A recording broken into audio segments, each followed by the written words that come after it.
Action palette.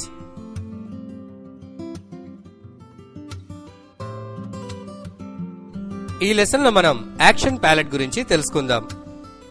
Photoshop లో work చేస్తున్నప్పుడు ఒకే విధమైన ప్రాసెస్ ను నెంబర్ ఆఫ్ ఇమేజెస్ పై చేయవలసి వచ్చినప్పుడు యాక్షన్స్ రికార్డ్ చేయడం ద్వారా సులువుగా ఆ పని చేయవచ్చు. ఉదాహరణకి ఒక ఫోల్డర్ లోని అన్ని ఇమేజెస్ కు ఒకే విధమైన మార్పులు చేయవలసి వచ్చినప్పుడు ఒక ఇమేజ్ కు మార్పులు చేసేటప్పుడు యాక్షన్స్ రికార్డ్ చేయడం ద్వారా మిగిలిన ఇమేజెస్ ను వర్క్ చేయనవసరం లేకుండా యాక్షన్స్ రన్ చేయడం ద్వారా వర్క్ పూర్తి చేయవచ్చు.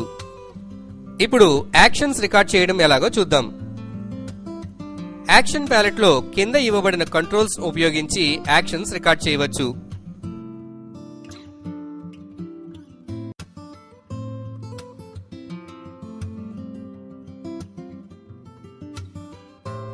యాక్షన్స్ ను రికార్డ్ చేయడానికి ముందుగా ఒక న్యూ సెట్ మరియు న్యూ యాక్షన్ ను తీసుకోవాలి.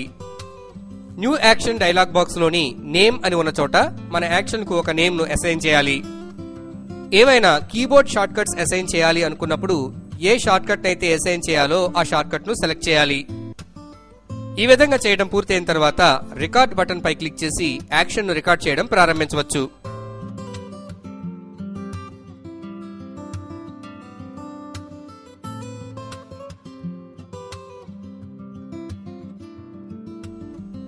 రికార్డ్ చేయవలసిన యాక్షన్స్ పూర్తి అయిన తరువాత స్టాప్ బటన్ పై క్లిక్ చేయాలి. మనం రికార్డ్ చేసిన యాక్షన్స్ ను వేరొక ఇమేజ్ కు అప్లై చేయడానికి ఆ ఇమేజ్ ను ఓపెన్ చేసి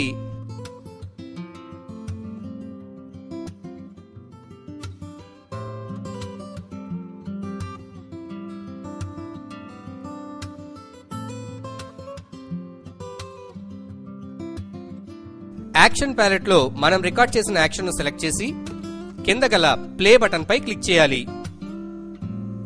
మనం రికార్డ్ చేసిన యాక్షన్స్ ఆటోమేటిక్ గా ఇమేజ్ కు అప్లై అవ్వడం గమనించవచ్చు.